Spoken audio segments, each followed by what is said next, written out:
हजरत अबू उबादा बिन जर्राह ने मैदान बदर के अंदर जब जंग का तबल बजा, हालात बिगड़े, जनाब अबू उबादा बिन जर्राह कहते हैं तारीख ने एक अजीब मोड़ पे मुझे लाके खड़ा किया। आप फरमाते हैं मेरे लिए अल्लाह ने जो आजमाइश रखी वो सबसे बड़ी रखी। फरमाने लगे जब मैं मैदान में निकला तो काफिरों ने मेरे सामने जिसको लाके खड़ा किया वो मेरा सगा बाप था। और फरमाते हैं अब मुश्किल बन गई, इश्क त्याग दोवीं एक बराबर ते इश्क दा सेक बधेरा, अग ते साड़े कख ते काने ते इश्क साड़े तन मेरा, ते अग दा दारू मीह ते पानी, कोई दसे है इश्क दा दारू केड़ा, बुल्ले शाह उथे कुछ भी नहीं बचदा जिथे इश्क होरां दा डेरा। फरमाने लगे अब मेरे लिए सामने बाप, इधर बेटा। आप फरमाते हैं दो रास्ते थे, बाप बचाऊं या रसूलुल्लाह का दीन बचाऊं। एक मिनट था फैसला करने के लिए कि अब्बा बचेगा या दीन बचेगा, कुफर बचेगा या इस्लाम बचेगा। फरमाते हैं मैंने मिनट पूरा नहीं सोचा, मैंने तलवार उठाई, बाप की गर्दन काट के गिराई और रसूलुल्लाह का दीन बचा लिया। बाप की गर्दन कट के गिरी और नबी पाक का दीन बच गया, बचा लिया रसूलुल्लाह का दीन। हजरत उमर ने मामू को मारा। हजरत मुसअब इब्न उमैर कहते हैं तारीख मुझे भी लाके खड़ा करती है बदर के मैदान में, तो कुफर का लिबादा ओढ़ के जब सामने आया तो वो मेरा सगा भाई था, सगा भाई। हजारों कौमें वजूद में आई दार में खुश्क तर के रिश्ते से, पर हमने बुनियादे दोस्ती रखी याद खैरुल बशर के रिश्ते से। सगा भाई कुफर का नुमाइंदा बन के सामने खड़ा हुआ। मुझे इकट्ठे खेलना भी याद था, मुझे एक बर्तन में रोटी खाना भी याद था, एक माँ से लोरियां सुनना भी याद था। फरमाते ये सारा कुछ याद था, पर इस्लाम के हक में दिया हुआ खुतबा जो मोहम्मद अरबी ने दिया था वो भी मुझे याद था, मुझे रसूलुल्लाह की बताई हुई बातें भी। फरमाते मैं सारा कुछ भूल गया, पर मुझे अपने रसूल का पढ़ाया हुआ सबक नहीं भूला, वो मुझे याद रहा। मैंने फिर सगे भाई की गर्दन काटी और मैंने वो गर्दन काट के हुजूर के पास पेश की और मैंने दुनिया को बताया कि हमारे लिए असल वो है जो हमारे रसूल हमें हुक्म इरशाद फरमाते हैं। ये रिश्ते हमारे लिए असल, हमारे जी अच्छे तल्लुकात हैं। कौन से अच्छे तल्लुकात, कौन से अच्छे तल्लुकात? मेरा एक दोस्त मुझे कहने लगा अमेरिका तो प्यार ही बड़ा करता है हमसे। मैंने कहा बिल्कुल, कसाई भी बड़ा प्यार करता है बकरे से, बड़ा प्यार होता है। आप जो कुर्बानी के बकरे लाए थे आपको प्यार नहीं था? ज़िबा करने से पहले उसको पानी भी पिलाया, चारा भी खिलाया, गुस्ल भी कराया, पर आखिर में क्या किया? बोले ना जी, ये वाला प्यार करता है अमेरिका आपसे। देता है कभी कभी पैसे, कोई शक नहीं इसमें। वो कहता है वहां जलजला आया है तो इतने लाख डॉलर देता हूं, फलां आया, लेकिन वो वाला प्यार जो कसाई बकरे से करता है, कहता है जब मौका आएगा तो मैं छुरी भी फेरूंगा और अपने वक्त पे आके वो, ये मेरी मिसाल याद रख लेना, अमेरिका का पाकिस्तान से और मुसलमान से वो वाला प्यार है जो बकरे का कसाई से और कसाई का बकरे से होता है। वो चारा डालता है, मोटा करके ज़िबा करता है, पतला ज़िबा करने में उसे लज्जत नहीं आती। ओ भाई याद रखो, हजरत अबू बकर सिद्दीक रदी अल्लाह ताला अन्हु, अरब के लोग जब जंग करते थे तो एक हाथ में ढाल पकड़ते थे, एक हाथ में तलवार पकड़ते थे, लोहे की ढाल।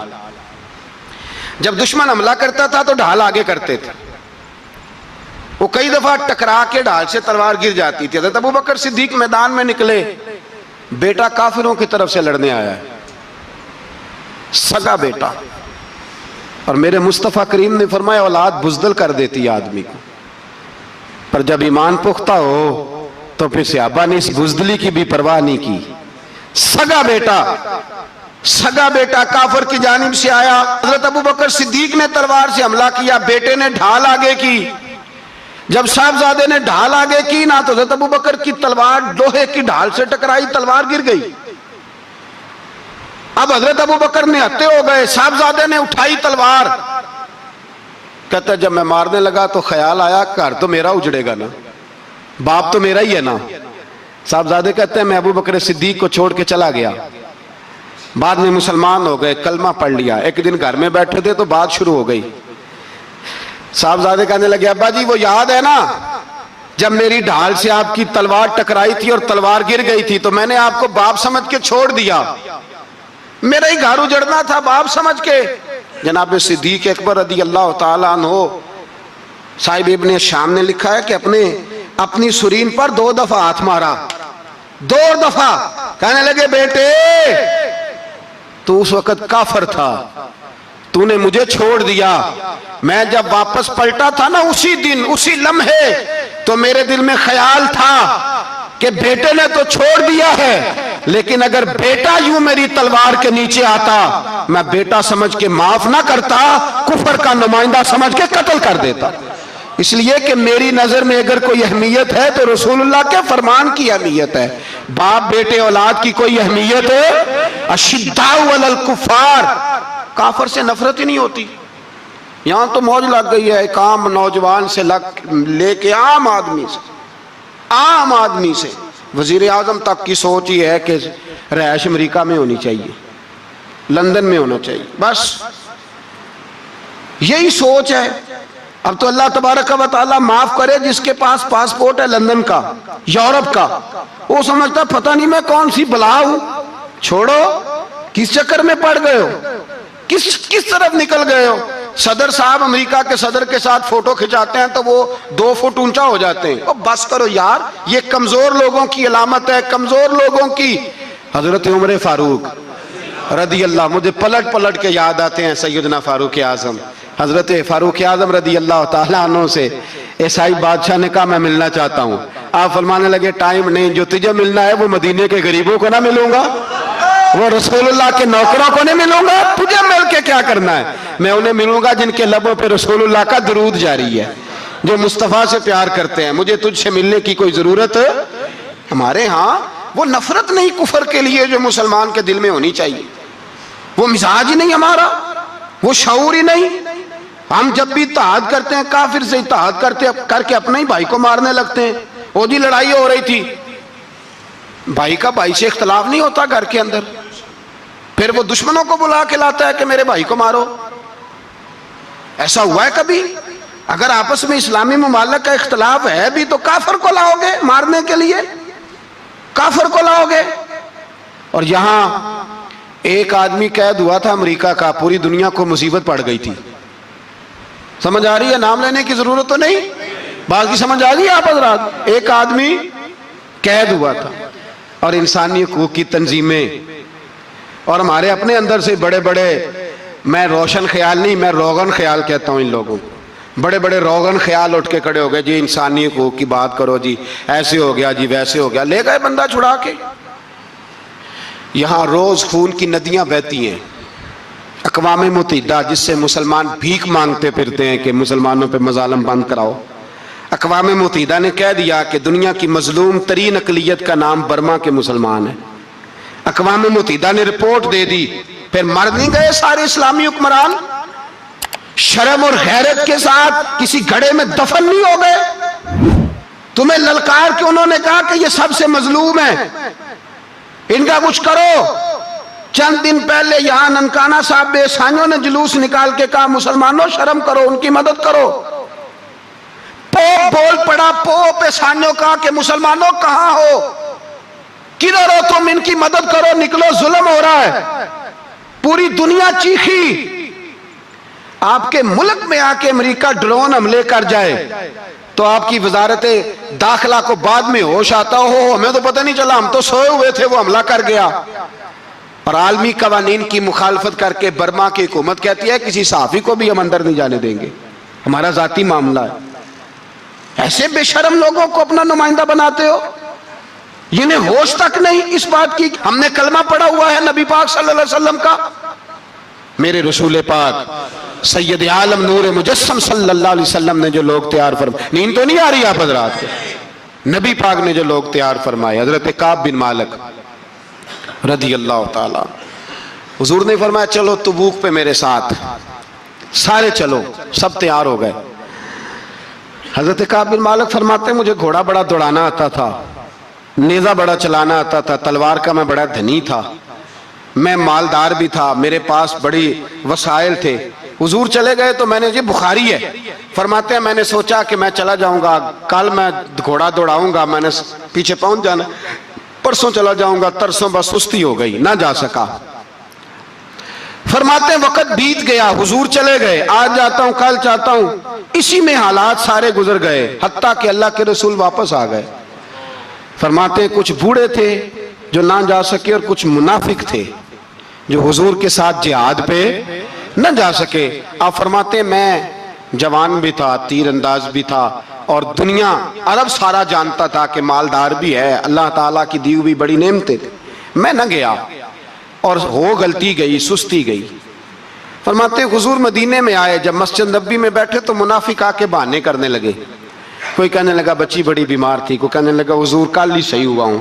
फरमाते मुझे भी पता था और पता मुस्तफ़ा को भी था झूठ बोल रहे हैं, हुजूर को पता था, पर वो बहाने करते, हुजूर कबूल करते, मैं चलो जाओ। कहा फरमाते एक मिनट के लिए मुझे भी वसवसा आया कि कोई बहाना ना कर दूं, लेकिन फिर मैंने सोचा बहाना किसके सामने करूं, जिसे अल्लाह तबारक व तआला ने नबुव्वत की आंख अता फरमाई हुई है, उस महबूब के सामने बहाना। उस ख्याल आया मुसलमान नेक को बद पहचान जाते हैं, मोहम्मद आदमी के दिल की बातें जान जाते हैं, किधर बहाना करूं, हुजूर को तो सारा पता है। फरमाते में गया, हुजूर ने पूछा क्यों नहीं आए, और पूछा भी मुस्कुरा के, क्यों नहीं आया, मुस्कुरा के पूछा। फरमाते मैंने सच सच बोला, मैंने कहा या रसूल अल्लाह सुस्ती हो गई, हुजूर गलती हो गई। जो बहाने लगा रहे थे उनको आजादी मिल गई, और मकतब इश्क का दस्तूर निराला देखा, उसको छुट्टी न मिली जिसने सबक याद किया। फरमाते हैं उनको छुट्टी मिल गई, मैंने कहा हुजूर गलती हो गई, तो नबी पाक ने फरमाया इससे कोई बंदा कलाम ना करे, खबरदार मेरे साथ भी गुफ्तगू ना करना। हजरत काब बिन मालिक फरमाते हैं मेरा चचाजाद भाई, खालाजाद भाई सारे रहते थे, मैं किसी को सलाम लेता तो कोई जवाब भी नहीं देता था। फरमाते हैं मैं मस्जिद में नमाज पढ़ने आता, पर सहाबा किराम को हुजूर ने मना कर दिया तो मदीने की गलियां भी नाआशना हो गई। फरमाते मुझे यूं लगता था कि मदीने के दरो दीवार भी मुझसे कलाम नहीं करते, मैं वहां दुआ मंगया करो संगियो किते मुर्शद ना रुस जावे, ए जिन्हां दे पीर रुस जांदे ओ जिउंदे ही मरे रहंदे। कहा इस तरह लगा कि जैसे हालात बिगड़ गए सारे मेरे हक में। आप फरमाते हैं मैं मस्जिद में आके बैठता तो जब मुझे पता था, मैं जब आंखें उधर करता तो हुजूर मुझे देखते, और जब मैं नबी पाक को देखता तो हुजूर चेहरा फेर लेते। बोल पड़े ख्वाजा गुलाम फरीद साहब, कहने लगे मैं वेखा तो मेरा यार ना वेखे, जे मैं ना वेखा तो वेखे, एडे नसीब किथों ततड़ी दे ओ मेरे विच वेखन दे वेखे। गुलाम फरीदा ओ बुए यार दे मरिए, पावे वेखे या ना वेखे। आप फरमाते मैं सैयद आलम सल्लल्लाहु अलैहि वसल्लम को देखता तो हुजूर रुख अनवर फेर लेते। हजरत काब बिन मालिक रदी अल्लाह ताला अन्हु फरमाते हैं कि हुजूर का हुक्म आया कि बीवी को अलहदा कर दो। बार पहले कोई नहीं बात करता, अब कहा बीवी को अलहदा कर दो, तो मैंने कहा हुजूर तलाक दे दूं, फरमाया नहीं मेके भेज दो, तलाक नहीं देनी। फरमाते हैं बाल बच्चा भी चला गया, ना घर में कोई ना बाहर कोई, तने तन्हा। आप फरमाते हैं जमाना जानता था, अरब के सूबों में बात फैल गई कि काब बिन मालिक जैसा सरदार, मालदार, घोड़सवार, तीरंदाज, नेजाबाज, इतना बड़ा सियाना संजीदा आदमी जुदा कर दिया नबी पाक ने। फरमाते हैं गुस्सान के ईसाई बादशाह ने मुझे खत लिखा। हजरत काब फरमाते हैं बड़ी आजमाइश थी, पर यह मुसीबत सबसे बड़ी थी। गुस्सान के ईसाई बादशाह ने खत लिखा, उसका आदमी मुझे ढूंढता फिरता मदीने में, मैं मिला तो खत उसने मुझे दिया। खत में यह नहीं लिखा था कि काफिर हो जाओ माअज़ल्लाह, यह नहीं लिखा था ईसाई हो जाओ। उसने खत में लिखा कि काब हमने सुना है तुम्हारे नबी ने तुम्हें छोड़ दिया, नाराज हो गए, तुम तो इस काबिल थे कि सूबे के गवर्नर बनाए जाते, तुम तो बड़े ओहदे के काबिल थे, तुम्हारी तो शोहरत है सारे इलाकों में, तुम आ जाओ हमारे पास, हम तुम्हें बहुत बड़ा ओहदा दे देंगे। हजरत काब बिन मालिक फरमाते हैं अब मेरी चीखें निकली, अब मैं तड़प के रोया। मैंने वो उसका खत पकड़ा और जलते हुए तंदूर में डाला और मस्जिद नबी में सर सजदे में रख के मैंने कहा अल्लाह मेरा ईमान इतना ही मशकूक हो गया है कि काफिर कहते हैं मैं उनके साथ मिल जाऊंगा। ऐ अल्लाह मेरा ईमान इतना मशके काफिर समझने लगे हैं कि मैं मुसलमानों को छोड़ के उनसे इत्तेहाद करूंगा। यहाँ लोग कहते हैं हमने प्रेशर के लिए उनको साथ मिलाया, हमने प्रेशर के लिए काफिर से समझौता करोगे। अपने भाई पर जुल्म करने के लिए बेईमानों के साथ दोस्ती करोगे? हजरत काब बिन मालिक फरमाते मैंने तंदूर में डाला, मैं तड़प के रोया। मैंने कहा अल्लाह मेरा इतना इम्तिहान ना ले कि काफिर सोचने लगे कि मैं उससे समझौता करूंगा। ऐ अल्लाह मेहरबानी फरमा, इतना इम्तिहान ना ले। रोते रोते घर गया, सहरी तक रोता रहा। एक आदमी दौड़ा आया, कहने लगा काब जल्दी चल, हजरत जिब्रील आ गए हैं, अल्लाह ने तेरी तौबा कबूल फरमा ली है, रसूल पाक ने तुझे याद फरमाया है, चल आ जा। हजरत काब बिन मालिक फरमाते मैं कदमों में गिरा और मैंने कहा महबूबा मेरा सारा ही माल ले ले, हुजूर मेरी सारी सलाहियतें ले ले, रख लें सारा कुछ, मुझे वो माल नहीं चाहिए जो आपके दरवाजे से दूर कर दे।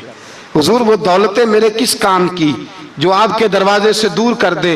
बेनूर बेचराग जो महफिल हो फूंक दो, आजम बला से अपनी वो हस्ती ही क्यों ना हो, जो चीज उसकी राह में हायल हो फूंक दो।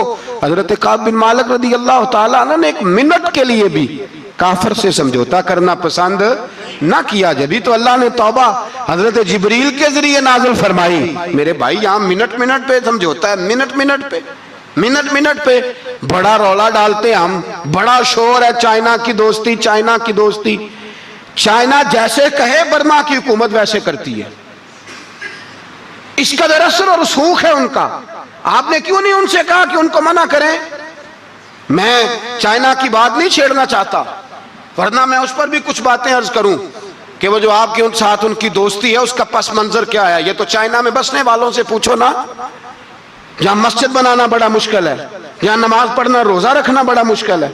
काहे की दोस्ती, किस तरह की दोस्ती? कुरान मजीद ने बयान कर दिया काफिर तुमसे राजी नहीं हो सकता हत्ता तत्तबिया मिल्लतहुम, जब तक तुम उनके दीन की पैरवी ना करो, उतनी देर काफिर राजी हो सकता तो मुसलमान कैसे राजी हो जाता है? भाई मेरे मुस्तफ़ा करीम सैयद आलम सल्लल्लाहु अलैहि वसल्लम की उम्मत के जो अज्जाए तरकीबी जो बिनाए उम्मत कुरान ने बयान फरमाए, उनमें पहला यह है कि अशिद्दाउ अलल कुफार, मुसलमान काफिर पर सख्त होता है। और दूसरे नंबर पे फरमाया रुहमाओ बैनहुम, आपस में रहम दिल, आपस में।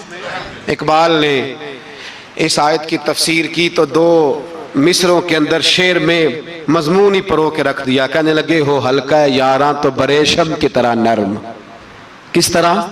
रेशम की तरह। हो हल्का यारां तो बरेशम की तरह नर्म, रिज में हक को बातिल हो तो फौलाद है मोमिन, रिज में हक को बातिल हो तो फिर फौलाद बन के निकले, फिर मिन्नत समाजत ना करे अक़वाम मुत्तहिदा आए तो फलां आए तो फलां आए, फौलाद है मोमिन।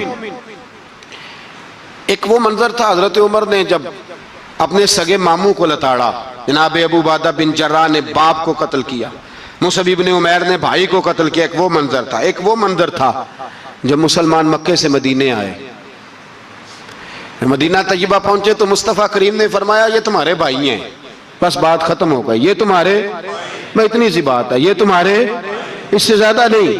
कोई लंबा खुतबा नहीं नबी पाक ने दिया, फरमाया ये तुम्हारे, अपने भाइयों की मदद करो। हद हो गई मदद करने की। भाई का बाजू पकड़ा, घर ले गए, कहने लगे ये 15 किले मेरे हैं, 6 जो तुम्हें पसंद आते हैं रख लो, तुम्हारे हो गए। घर का सामान बिस्तर रजाइयां तक निकाल के दरवाजे के अंदर रखे। भाई से कहा यार जो तुझे अच्छा लगता रख ले, आधा तेरा आधा मेरा। यहां तक एक वो मौका जब अशिद्दाउ अलल कुफार, एक ये मौका रुहमाउ बैनहुम। सहाबा किराम अलैहिम रिदवान में से किसी के पास 2 बाग थे, एक में खजूरें ज्यादा पकी, एक में कम पकी। जब वो अपने भाई को देने लगा तो उसने कहा तुझे रसूलुल्लाह ने मेरा भाई बनाया है, तुझे वो वाला बाग दूंगा जिसकी खजूरें ज्यादा पकी हुई है, वो वाला बाग दूंगा, खजूरें ज्यादा पकी हुई। और यार तारीख आलम ने ये नजारा नहीं देखा कि वहां से एक शख्स आया गरीब है, रिश्ता नहीं मिलता। यहाँ एक शख्स ने क्या किया, उसको अपने खानदान से, अपने घर से रिश्ता भी दिया। कब भाई है, इसको यहाँ बसाना है, रखना है, लाना है। कोई तहजीब का टकराव नहीं हुआ, कोई उन लोगों के आपस में झगड़े नहीं हुए, कोई नहीं कहा कि ये मुहाजिर है ये अंसार है, कोई किसी जगह नहीं कहा तुम्हारा खाना पीना रहना सहना अलग है, कोई किसी जगह बहस नहीं हुई, आधा बांट के दिया। और फिर भाईचारे का हाल ये था कि तबूक के बाद जब बड़ा माल आया ना मुसलमानों के पास, ढेर लग गए, बैरीन से माल आया तो ढेरों लग गए। तो रसूल पाक सल्लल्लाहु अलैहि वसल्लम ने अंसारे मदीना को बुलाया, मदीने वालों को, फरमाया तुमने बड़ा एहसार किया था अपने भाइयों पर, तुमने अपनी आधी आधी जायदादें दे दी थी, तुमने रुहमाओ बैनहुम का पूरा मुजाहिरा अमलन करके दिखाया था। अब माल आ गया है, दो ऑप्शन मैं तुम्हें देता हूं, दो किस्म की तरजीहात, एक चीज कबूल कर लो। का या रसूल अल्लाह सल्लल्लाहु अलैहि वसल्लम हुक्म फरमाइए। फरमाया यहां तो जो माल तुमने अपने महाजर भाइयों को दिया है वो वापस ले लो, वो तुम वापस ले लो, और ये जो माल आया ये मैं इनमें बांट देता हूं। या इस तरह करो कि मैं ये माल तुम्हारे दरमियान आपस में आधा आधा बांट देता हूं, या तुम्हें कुछ फीसद ज्यादा दे देते हैं, उन्हें कम दे देते हैं। बात हो रही थी, अंसार चुप थे। हुजूर ने फरमाया बोलते क्यों नहीं?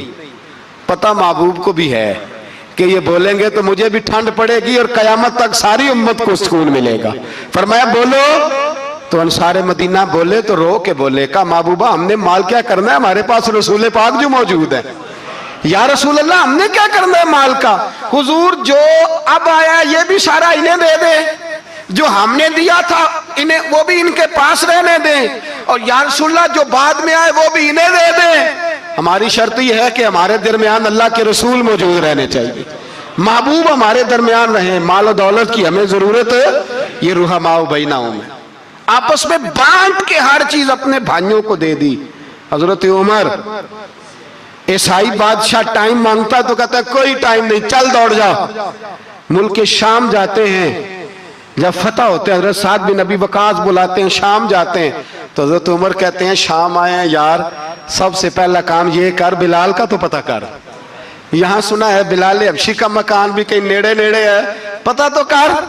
हजरत बिलाल हबशी हजरत सैयदना साद कहने लगे हुजूर बुला ना ले। फरमाया नहीं, वो मुस्तफा का गुलाम है तो मेरा तो इमाम है, मैं घर मिलने जाऊंगा। घर रुहमाओ बैनहुम, काले रंग के हबशी गुलाम सैयदना बिलाल हबशी को मिलने घर गए, और जनाब उमर जाके बैठक में इंतजार करने लगे, गोया ड्राइंग रूम में बैठे इंतजार होने लगा।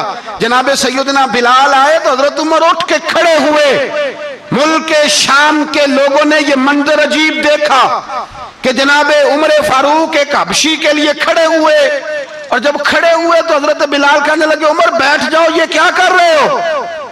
तो हजरत सैयदना उमर रो पड़े, कहने लगे बिलाल तो हबशी पहले था, जब से रसूलुल्लाह का गुलाम बना है सारी उम्मत का इमाम बन गया, सारी उम्मत का तो इमाम बन गया है जब से तो नबी पाक सल्लल्लाहु ताला अलैहि वसल्लम का गुलाम बना। भाई याद रखे, जब अशिद्दाउ अलल कुफार की बात थी तो अपने सगे कत्ल हो गए, और जब रुहमाओ बैनहुम की बात थी तो फिर ये नहीं देखा ये हबशी है। तवज्जो है मेरी बात पर? जाग रहे ना आप लोग? इधर देखे, फिर ये नहीं देखा कि ये हबशी है, ये रूमी है, ये कौन है, फिर ये देखा कि ये रसूलुल्लाह का गुलाम है सल्लल्लाहु। हमारे यहाँ तो नफरतें फैल गई हैं। ओ बस करो जी बंगालियों से जान छुड़ाओ, ओ बस करो जी फलाने से, ओ बस कर यार, रहन सहन अपना अपना होता है, लेकिन मुसलमान जिस तरह का भी हो उसके साथ नफरत करने की इजाजत नहीं है। पहली बात अशिद्दाउ अलल कुफार, दूसरी बात रुहमाओ बैन। अब तीसरी बात है तराहुम रुक्कान सुज्जदन यब्तगून फदलन मिनल्लाहि व रिदवाना। मैंने जो शुरू में बात की थी ना कि अगर खाना काबा में 40-50 लाख हाजी मिलके दुआई मांग लेता, दुआई मांग लेता मिलके, तो कमाल हो जाता। हजरत अबू बकर सिद्दीक रदी अल्लाह ताला अन्हु से किसी ने पूछा था बदर में फतह कैसे हुई? अब भी मुसलमान कहते हैं नहीं जी कैसे लड़ेंगे जी, हमें अपना बड़ा मसला है। ये कमजोर लोगों की बातें, कमजोर जो खुदा वाले होते हैं उनकी ये सोच नहीं होती। ये आरज़ुए करम और मैं आपसे करूं, ये भीख उसको जी दिए जिसका खुदा ना हो। ये कमजोर लोग हैं जो कहते हैं नहीं कैसे होगा, किस तरह होगा, जिनको पता हो कि हमारी गैबी ताकत है हमारी। हजरत अबू बकर सिद्दीक रदी अल्लाह ताला पूछा जनाब बदर में कैसे जीत गए? तलवारें ज्यादा थी, नेज़े ज्यादा थे, या आपको जासूसी ज्यादा थी, पता ज्यादा था कि यूं काबू आएंगे काफिर? तो अबू बकर सिद्दीक फरमाने लगे न नेज़ों से जीते न तलवारों से जीते, हम जो बदर में जीते हैं तो मुस्तफ़ा की नमाजों से जीते हैं। हमें जो बदर में कामयाबी मिली तो रसूलुल्लाह की दुआओं की बरकत से मिली। फरमाने लगे काफिर सारी रात शराबें पीते रहे, सारी रात वो नाच गाने में मसरूफ रहे, और मैं हुजूर के खेमे में मौजूद था, नबी पाक सारी रात नमाज पढ़ते रहे, सारी रात हुजूर नमाज पढ़ते रहे, सारी रात अल्लाह से दुआ करते रहे। फरमाया सुबह जो कामयाबी मिली तो ये मुस्तफ़ा की नमाजों की बरकत से मिली। एक बुजुर्ग की मैं बात सुन रहा था, वो कह रहे थे अब नमाजें, इबादतें, रियाजतें बाद में करना, पहले जिहाद करो। कह रहे थे अब निकल कर खानकाहों से अदा का रस्म शब्बीरी, इबादतें, रियाजतें, तिलावतें, दरूद बाद में होगा, पहले जिहाद। तो मैंने कहा साहब इबादतें, तिलावतें, दरूद हो कहाँ रहा है, पहले वो जगह तो बताएं। खानकाहों पे तो उर्स हो रहा है, साल के बाद ढोल लग रहा है। वो जो जमाना था ना कि खानका शरीफ पे शाम तक कुरान मजीद खत्म होगा, फजर के बाद 50,000 दरूद पढ़ा जाएगा, वहां लोग आए हैं तो वहां जिक्र करते करते लोग इस कदर मस्त हुए कि उन्हें होश ही नहीं कहां के कहां गए। वो तो दौर खत्म हो गया।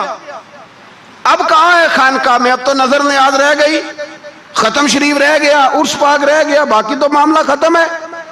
वो कहां गया मामला सारा? भाई दुआएं, इल्तजाएं। शहाबुद्दीन गौरी से पूछा जनाब फतह कैसे हुई? कहने लगे ख्वाजा मोइनुद्दीन अजमेरी की दुआओं की बरकत से। फरमाते हैं बाबा दुआ मांगता था, हम जिहाद करते थे, अल्लाह कामयाबी दे देता था। भाई वो इबादत, वो रियाजत, वो मुसलमान जो रात को अपने रब को मना लिया करता था, वो अपनी इबादत के जोर पर अल्लाह तबारक व तआला की बारगाह में आहो जारी। हुजूर ने फरमाया अद्दुआ सलाहुल मोमिन, दुआ मोमिन का हथियार है। दुआ मोमिन का, बोल के बताना है, दुआ मोमिन का। फरमाया मोमिन ये हथियार चला सकता है, ये हथियार काफिर के पास मौजूद है। हजरत ज़ैद बिन हारसा रदी अल्लाह ताला अन्हु को ना पकड़ के कुछ काफिर उनको पकड़ के ले गए तो एक दरख्त के साथ बांध लिया, कहने लगे तुम्हें कत्ल करेंगे, हुजूर के सहाबी हैं रदी अल्लाह ताला। जब काफिर आपको कत्ल करने लगा ना तो उन्होंने दरख्त के साथ अच्छी तरीके से टांगे बांध ली, हाथ बांध लिए, गर्दन बांध ली। कहने लगा बुला अपने रब को। तो हज़रत ज़ैद रदी अल्लाह ताला अन्हु फरमाने लगे मैं तो शहीद होने को तैयार था, लेकिन तूने आजमाने का प्रोग्राम बनाया तो ठीक है, मैं फिर बुलाने लगा हूं अपने रब की मदद को। ऐ अल्लाह मदद फरमा। उसने उतनी देर में तलवार नियाम से निकाल ली। ऐ अल्लाह मदद फरमा। उसने जब तक दोनों हाथों में तलवार सौंप ली, ऐ अल्लाह मदद फरमा। जब तीसरी बार आपने ये कहा तो उसने तलवार उठाई, कहा अल्लाह मदद फरमा। हजरत ज़ैद रदी अल्लाह ताला अन्हु कहते हैं जब चौथी बार मेरी जुबान से लफ्ज निकले, काफिर के हाथ में तलवार थी पर गर्दन भी उसकी कट के नीचे गिर गई, कि गर्दन कट के उसी वक्त नीचे गिरी। मुझे किसी ने खोला, ना मारने वाला नजर आया, ना गर्दन काटने वाला नजर आया, ना मुझे खोलने वाला। तो मैंने कहा आने वाले तू बता तो सही तू कौन है? तो कहने लगे मैं जिब्रील अमीन हूं, मैं जिब्रील अमीन हूं, मैं जिब्रील, मुझे दुश्मनों ना छेड़ो, मेरा है कोई जहां में, मुझे दुश्मनों न छेड़ो, मेरा है कोई जहां में, मैं अभी पुकार लूंगा, नहीं दूर है मदीना। कहा जब तूने, हजरत जिब्रील कहने लगे जब तूने पहली दफा कहा ना अल्लाह मदद फरमा, तो मैं सिदरतुल मुंतहा पे था, मुझे हुक्म हुआ जिब्रील देर ना करना। फरमाते हैं जब दूसरी दफा तूने कहा ना अल्लाह मदद फरमा तो मैं 7वें आसमान पे था, और जब तीसरी दफा कहा मदद फरमा तो मैं पहले आसमान पे था। और फरमाया जब तूने कहा चौथी दफा अल्लाह मदद फरमा तो मैं तेरे सराहने खड़ा था, मैं तेरे सराहने। तो भाई अब तो इज्तिमाई दुआ भी नहीं रही हमारी, अब तो ये वाला सोता भी। अकबर अल आबादी ने कहा था मुसीबत में भी अब याद खुदा हमको नहीं आती, दुआ मुंह से ना निकली जेबों से अर्जियां निकली। अब भी हम कहते हैं करेंगे बात, सफीर को बुलाएंगे, हमने कहा है उसको, तो मान जाएगा वो आपकी बात? वो बच्चे काट रहा है तो उसको घर बुला रहा है। अभी तक एक इतना सा स्टैंड कि उनका जो दफ्तर है सिफारत खाना वो बंद कर दिया जाए, इतनी भी तौफीक नहीं हुई। कहते हैं ठीक है शोर शुरू हो रहा है, बस चुप कर देंगे सारे। खुदारा ख्वाबे गफलत से उठो, बेदारी हासिल करो, और कुछ नहीं हो सकता तो खोल के दुआ तो मांगो उनके लिए, उनके लिए दुआ तो मांगो। अल्लाह बड़ा करीम है, वो जब मदद करने पे आता है तो फिर बड़े बड़े काफिरों के मुकाबले में अपने बंदों की मदद फरमाता है। और मैं ये पैगाम देना चाहता हूँ आलमे कुफर को भी, याद रखें रब करीम जब मदद करने पे आए तो अकेले हजरत इब्राहीम और एक तरफ पूरी मिल्लत हो तो अल्लाह अपने खलील को बचा लिया करता है। रब करीम की रहमत कामिला जब फैसला कर लेती है तो फिर नमरूद जैसे सुपर पावर ताकत को रब करीम मच्छर से मरवा दिया करता है। अल्लाह तबारक व तआला, ये तो मुसलमान का दुआ वाला सौता ही, वो निकलकर खानकाहों से अदा कर रस्म शब्बीरी, ये तो तब होगा जब खानकाह के अंदर कोई जिक्र फिक्र इबादत हो रही हो, और जब वहां हाल ही कोई नहीं, वहां तो रक्सो सुरूर है, वहां तो बस झूठी तारीफें हैं, हर आदमी ने एक बंदा साथ रखा हुआ है तारीफें करने कराने वाला, तो मामला ही और हो गया है। मेरे भाई, इबादत की लज्जत हजरत सैयदना उमर फारूक, सब बोलिए रदी अल्लाह ताला, हजरत उमर फारूक रदी अल्लाह ताला का मुबारक जमाना है। हजरत उमर ने फौज भेजी ईरान के हुक्मरान के साथ जिहाद करने। ईरान के बादशाह ने 2 ईसाई जासूस भेजे, कहने लगा जरा पता तो करो मुसलमानों का रात का तरीका क्या है, मैं साफ बंदी कराता हूं। वो सारी रात साफ बंदी कराता रहा। 2 जासूस आए मुसलमानों की मालूमात करने। मालूमात करके जब वापस गए तो हजरत उमर फारूक रदी अल्लाह ताला अन्हु के सिपाहियों को देखा, गौर से पलटे तो बादशाह कहने लगा क्या हाल देख के आए हो? कहने लगा सारे मुसल्ले पे बैठे हुए, जितने घंटे हम वहां रहे हैं मुजाहिदीन मुसल्ले पे रहे, यूं लगता है जैसे उनका दुनियादारी से कोई ताल्लुक। और कहने लगे बादशाह कोई ऐसी ताकत है जिसको वो बुला रहे थे, कोई ऐसी कुव्वत है जिसको वो पुकार रहे थे। हमें भी वहां खड़े होकर महसूस होता था कि हाँ कोई है जो आ जाएगा इनकी मदद के लिए, कोई है जो पहुंचेगा इनकी मदद करेगा। ईरान का बादशाह कहने लगा मुझे समझ आ गई है, वो जिस्म की ताकत से ही नहीं लड़ते, वो कोई गैबी ताकत है जिससे वो लड़ते हैं। भाई वो गैबी ताकत भी तो हमारे पास हमने नाराज कर लिया ना, वो भी तो नहीं ना, मस्जिद का रुख भी तो कोई नहीं। और मैंने पिछले जुमे भी कहा था, फिर कहता हूं, वाहन हो गया उम्मत को। नबी पाक ने फरमाया उम्मत को वो क्या है, दुनिया से मोहब्बत हो गई है, मौत से कराहत हो गई है, वाहन है। सहाबाए किराम को मौत से बड़ा प्यार था, मौत से बड़ी मोहब्बत कर, हमारी तरह नहीं। वो कहते थे मरेंगे तो मनो मट्टी, तो वहां ठीक है, अज़ाबे कब्र हक है। लेकिन मैं कहा करता हूं सालों के बाद जो परदेश से मां के पास आए, मां उसे अजाब नहीं देती, उसका माथा चूमा करती है। और भाई जो रब करीम की बारगाह में जाएगा, तेरा क्या ख्याल है, गल सड़ जाएगा?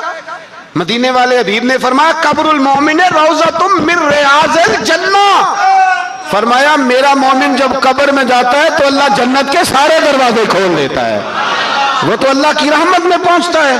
कौन कहता है मोमिन मर गए, वो तो कैद से छूटे अपने घर गए। कौन कहता है कब्र में अजाब है तो सिर्फ अजाब ही है, हाँ मुजरिम को सजा मिलेगी, लेकिन मोमिन हमेशा जहन्नम में, वो बेलाखिर जन्नत में जाएगा, बेलाखिर जन्नत में जाएगा। और किसी दरवेश ने बात की, वो करके चले गए, बर कमाल ही कर गए, कहने लगे दोज़ख में मैं तो क्या, मेरा साया ना जाएगा, क्योंकि रसूल पाक से देखा ना जाएगा। नबी पाक सैयद आलम अलैहिस्सलाम के गुलाम, तो देखो ना सारी जिंदगी उमर फारूक, बुखारी पढ़ो तो सही, सारी जिंदगी उम्र हर नमाज के बाद कहते थे अल्लाह मरजुकना शहादतन फी सबीलिक, अल्लाह बिस्तरे पे मौत ना देना, मौत मुझे शहादत की देना। हजरत सैयदना मौला अली शेर खुदा करम अल्लाह ताला वजहुल करीम सारी जिंदगी कहते रहे अल्लाह अली ने मैदान में उम्र गुजारी है, इसे शहादत की मौत अता फरमा। ओ भाई ये तो शहादतें मांगने वाले। हजरत इमाम हुसैन मैदान करबला में खड़े थे, शिमर कहने लगा हुसैन तेरी चारों जानिब मौत है, तो आप फरमाने लगे तुझे अभी हमारा पता ही नहीं, मौत से तो हमारा प्यार चलता है। और फरमाया ये शहादत तो हमारा पीछा करती है, पहुंच जाती है जहां हम होते हैं, मौत से डरा रहा है। मुसलमान का मरने को दिल नहीं करता, वरना वो इतनी बड़ी कोठी में कौन रहेगा। मरने को दिल इसलिए नहीं करता कि वो जो 6 करोड़ 10 करोड़ डॉलर लूट के रखे, मर गए तो खाएगा कौन। वो फकीर फाका मस्त थे, उनका घर ही कोई नहीं था, उनके बैंक बैलेंस ही कोई नहीं थे। वो कहते थे घर हमारा है, वो जो हमारे रब ने तैयार किया हुआ है, हमारा बैंक बैलेंस है, वो जो हमें जन्नत में जाके मिलेगा। उनका तो ये खाता ही कोई नहीं था, इसलिए वो शहादत की। हजरत उमर बिन जमू रदी अल्लाह ताला अन्हु मैदाने ओहद में 4 बेटे लेके आए। कितने बेटे बोल के बताए? 4 बेटे लेके उमर बिन जमू आए, और खुद एक टांग से लंगड़े से आप ही हैं, टांग छोटी है। हुजूर के सामने खड़े हुए कहा महबूबा मेरे 4 ही थे, मैं 4 ही ले आया हूं, कबूल कर ले। तो हुजूर ने फरमाया तू क्यों तलवार ओढ़े आया है, ये तूने क्यों गले में असला डाला हुआ है? कहा या रसूलल्लाह मैंने भी तो जाना है ना। तो हुजूर ने फरमाया 4 बेटे जो हैं। तो हजरत अमर बिन जमू ने बात की, सहाबा कहते हैं हम लबों से मुस्कुरा रहे थे, आंखों से रो रहे थे। क्या अजीब अंदाज है। हुजूर ने फरमाया अमर 4 बेटे जो आ गए तो तू रहने दे। तो हजरत उमर रो पड़े, कहने लगे महबूबा क्या लंगड़े जन्नत में नहीं जाएंगे? क्या हुजूर मैं लंगड़ा हूं तो मेरे लिए जन्नत कोई नहीं? मेरे हबीब पाक सैयद आलम सल्लल्लाहु अलैहि वसल्लम ने फरमाया अमर तो जरूर जन्नत में जाएगा। कहा महबूबा फिर बच्चे बाद में जाएंगे, मैं पहले मैदान में जाऊंगा। एक बीबी 4 बेटे लेके आई उहद में। कहा महबूबा कुल कमाई थी मैं ले आई हूं, मेरे पास कोई और शय होती तो मैं बचा के ना रखती। बेटे दे के ना हाजिरी लगवा के तो वापस दरवाजे पे ले गई। तो हजरत सैयदना अब्दुल्ला इब्न उमर फरमाते हैं बीबी बोल रही थी तो मेरा जज्बा जिहाद बढ़ रहा था। अपने बेटों को कहने लगी मैं तुम्हें हुजूर के पास छोड़ के जा रही हूं, जब तुम मैदान में गिरोगे तो मैं तुम्हें देखने आऊंगी, देखना तुम्हारी पुश्त पे कोई जख्म नजर ना आए। जितने तीर खाने हुए सीने पे खाना, जितने तलवारों के नेजों के जख्म बर्दाश्त करने हुए यहां खाना, पुश्त पे जख्म नजर ना आए। हजरत अब्दुल्ला इब्न उमर फरमाते हो बीबी की गुफ्तगू मेरा जज्बा जिहाद बढ़ा रही थी। एक बीबी 3 साल का 4 साल का बेटा लिए रो रही है, उहद का दिन है। सहेलियां पूछती हैं तू क्यों रोती है? वो कहती है देखो मेरा खामद भी बदर में शहीद हो गया, भाई और बाप भी। दिल करता है कोई जवान बेटा होता तो आज मुस्तफा के साथ उसे ही भेज देती। कोई जवान मेरे पास है ही 3 साल का तो क्या करूं, 3-4 साल का बच्चा क्या करेगा? पता नहीं क्या दलील आई, अचानक उठी, बेटे को सीने से लगाया, कपड़ा डाला, मस्जिद नबवी पहुंच गई। हजरत बिलाल कहते हैं मुझे मिली, कहने लगी बिलाल मुझे पता है हुजूर तैयारी करा रहे हैं जंग की, पर 2 मिनट अगर मेरी मुलाकात हो जाए। बिलाल हबशी कहने लगे हुजूर हम एक बीबी जिद कर रही है। हुजूर बाहर आए, कहने लगी हुजूर मैं फलां की बेटी, फलां की बहन, फलां की बेवा हूं, मैंने बदर में 3 शहीद दिए हैं, अब मेरे पास ये 3 साल का लाल ही बचा है, बड़ा फख्र है मेरा। लोग मुझे शहीद की बेवा, शहीद की बेटी, शहीद की बहन करते, दिल करता है शहीद की अम्मा भी कहीं जाऊं तो मेरा बेटा ले लें। सैयदना बिलाल कहते हैं हुजूर मुस्कुराए, कहने लगे ये 3 साल का नौने हाल क्या करेगा? कहते हैं अम्मा का अजीब जज्बा है। कहने लगी महबूबा सुना है असला भी थोड़ा ही है, ढालें ज्यादा कोई नहीं, मेरा बेटा साथ रख लें, जब आपकी तरफ कोई तीर आया ना तो मेरा बेटा ढाल के तो इसको ढाल बना के आगे कर देना। महबूबा ढाल तो बानी सकता है ना। हजरत बिलाल फरमाते हैं मुस्तफ़ा करीम ने फरमाया जा मैंने कबूल किया, कयामत के दिन बेटा घर ले जा, जब तेरा नाम पुकारा जाएगा तो शहीद की अम्मा कह के पुकारा जाएगा, जा तू घर ले जा। कहते हैं चलते चलते एक गरीबनी और आ गई, इतनी सी अट्टी बान की, इतनी सी। बिलाल हुजूर से मुलाकात हो जाएगी, नबी पाक आ गए तो कहा महबूबा ये गलबा इस्लाम में मेरा भी हिस्सा डाल ले। हुजूर ने फरमाया ये क्या है?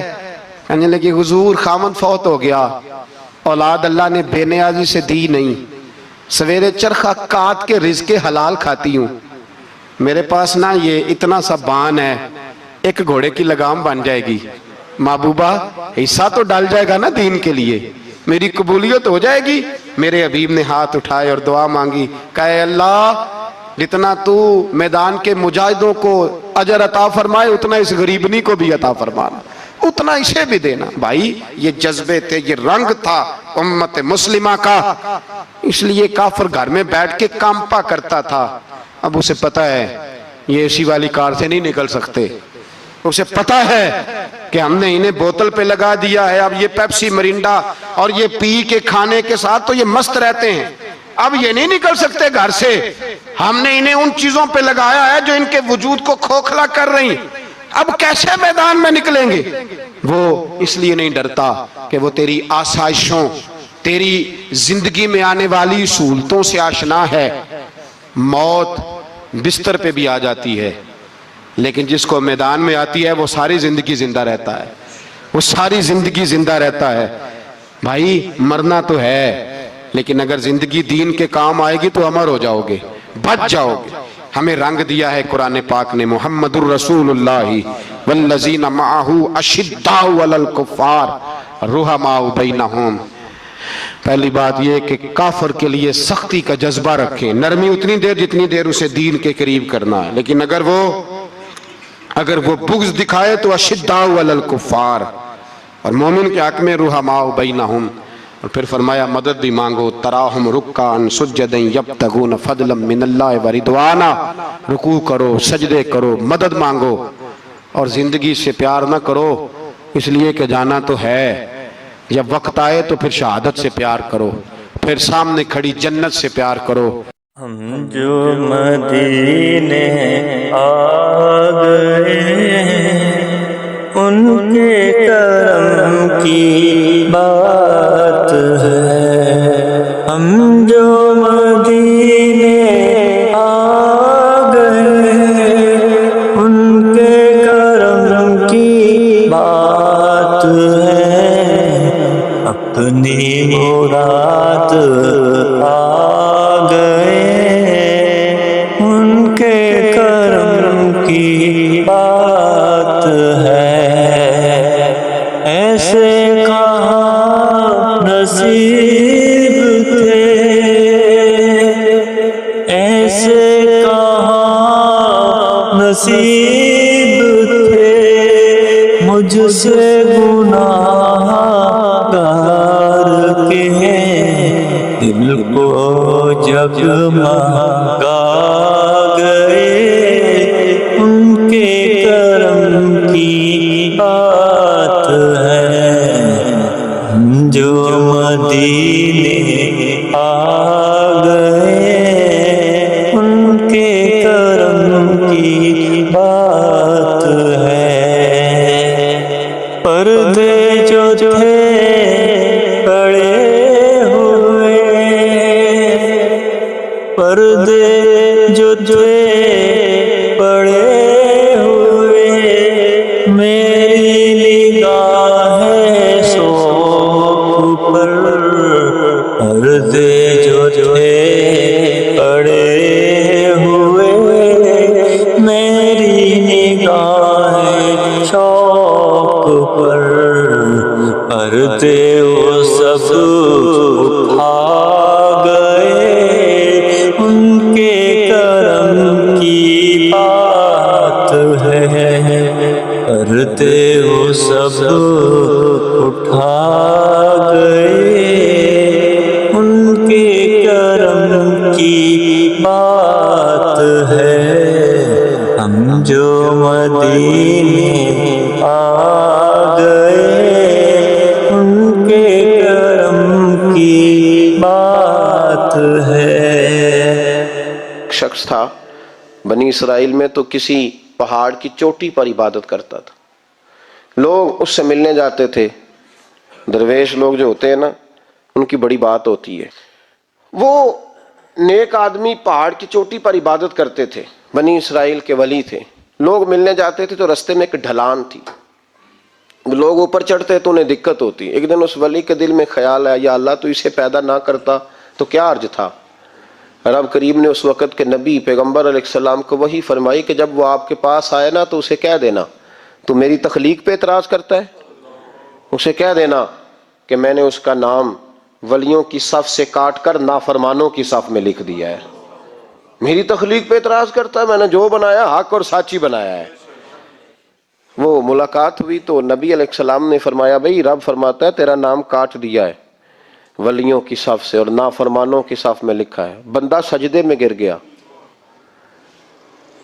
या अल्लाह तेरा शुक्र है, या अल्लाह तेरा शुक्र है। पैगंबर अलैहिस्सलाम फरमाने लगे तू बड़ा बेवकूफ है, मकाम इस्तगफार और शुक्र अदा कर रहा है। कहने लगा हुजूर आपने बात ही बहुत बड़ी कर दी है, मेरे रब ने मेरा नाम लिया है, मैं कहां वो कहां, उसने कहा है कि नाम काटा है, मेरे रब ने।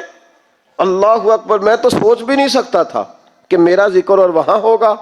मैं तो इस खाते में ही नहीं था, इतनी बड़ी जगह मेरा तज़किरा हुआ। अल्लाह अकबर। फिर वो अर्ज करने लगे पैगंबर अलैहिस्सलाम से, कहने लगे एक आपने पैगाम दे दिया, अब आप मेरा भी एक पैगाम रब करीम के हुजूर नाज़ अर्ज कर दीजिएगा। फरमाया वो क्या। कहा अर्ज कीजिएगा मालिक से कि मौला मुझे तेरी मखलूक से बड़ा प्यार है।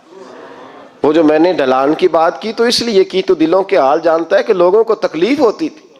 मालिक की बारगाह में अर्ज करना कि मेरा वजूद बहुत बड़ा कर दे। आपने कहा है ना नाफरमानों की लिस्ट में चला गया हूं, अब जहन्नम में जलूंगा, तो अर्ज करना कि मेरा वजूद बड़ा कर दे, बड़ा, सारे दोज़ख में मैं अकेला ही पूरा आ जाऊं। मेरा नहीं दिल करता अल्लाह का कोई और बंदा जहन्नम में जले, मुझे उसकी मखलूक से बड़ा प्यार है। जब ये लफ्ज कहे तो पैगंबर वहीं खड़े थे, अल्लाह ने वही फरमाई, इससे कहो तू मेरी मखलूक से प्यार करता है तो मैं तुझसे प्यार ना करूं।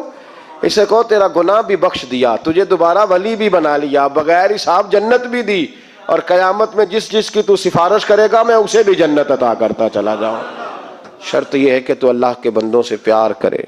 खुदा के बंदे तो हैं हजारों, बनू में फिरते हैं मारे मारे, मैं उसका बंदा बनूंगा जिसको खुदा के बंदों से प्यार हो। मैं उसका बंदा बनूंगा जिसको खुदा के बंदों से प्यार होगा।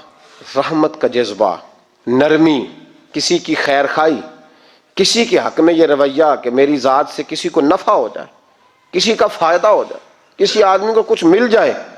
मुल्ला रूमी एक बड़ी अजीब बात लिख गए मसनवी में, फरमाने लगे बादशाह बनना चाहते हो, मखलूक के रहनुमा, मुक्तदा, लीडर, सरबराह बनना चाहते हो? तो आपके सामने बैठे लोगों ने कहा हुजूर हर बंदा ही चाहता है। तो फरमाया फिर मखलूक के खुदा से प्यार करना शुरू कर दो। मखलूक का बादशाह वो नहीं होता जो धोखा दे के उनका लीडर बन जाता है, उसके धोखे तो कुछ दिनों में खुल जाते हैं, सामने आ जाते हैं। जो आदमी डंडे के जोर पर बादशाह बनता है उसकी बादशाही जिस्मों पर होती है, रूहों पर नहीं होती। फरमाया तुम मखलूक से प्यार करना शुरू कर दो, अल्लाह की मखलूक तुम्हें अपना रहनुमा कहना शुरू कर देगी। लेकिन मोहब्बत करोगे तो सरबराह बनोगे, प्यार करने से बनोगे, लोगों के साथ अच्छा रवैया रखने से, बाइखलाक होने से बनोगे। सियासत के साथ बनोगे तो कुछ देर का हमारा मामला होगा, फिर वो सिमट जाएगा, ख़त्म हो जाएगा। तो अजीज़ों याद रखें, महमूद गज़नवी रहमतुल्लाह ताला अलैह से किसी ने कहा था कि आप शुरू से ही रईस आज़म हैं। फरमाने लगे नहीं, मेरे वालिद अल्लाह की मखलूक पे रहमत करते थे तो अल्लाह ने उन्हें बादशाही अता फरमा दी। महमूद गज़नवी खत कहते हैं कि वो लोगों पे मेरे वालिद रहम करते थे तो रब ने मखलूक पर रहम करने की बरकत से उन्हें बादशाही अता फरमा दी। महमूद गज़नवी के वालिद जो थे सुबकुतगीन उनका नाम था, तो शिकार के बड़े शौकीन थे। शिकार करने के लिए जंगल में जाया करते थे, कुछ बेचा करते थे, कुछ खा लिया करते थे। कहते एक दिन मैं सुबह गया, शाम तक मैंने शिकार ढूंढा पर मुझे कोई चीज ना मिली। असर का वक्त हो गया तो मैंने ना एक हरनी का बच्चा मेरे हाथ आया, वो मैंने फटाफट उसको अपने उठा के घोड़े के आगे रखा और मैंने सरपट घोड़ा दौड़ा दिया। बच्चा बड़ा प्यारा था, उसको लेके मैं तेजी से जंगल से निकला कि कहीं शाम ना हो जाए। कहते बहुत तेजी के साथ जंगल से बाहर आया, तेज भगाते भगाते पलट कर मैंने देखा ही नहीं। जब सारा जंगल गुजर गया, आबादी आई, जरा सस्ताने के लिए मैं रुका, मैंने पलट के देखा तो वो हरनी जिसका मैं बच्चा उठा के लाया था वो भी मेरे पीछे पीछे भागी आ रही। कहते मैंने पलट कर उसकी तरफ देखा तो उस जानवर की आंखों में ना अजीब सी मेरे लिए, मेरे हक में अजीब सी गुजारिश थी, गोया माँ मिन्नत कर रही थी कि मेरा बेटा वापस कर दे। कहते मेरा यही कारोबार था, जानवर लाना, कुछ बेचना, कुछ खाना, शिकार करना, यही मेरा कारोबार था, यही मेरा शुगल था, यही मेरा शौक था। और सुबह से शाम तक एक बच्चा मेरे काबू आया।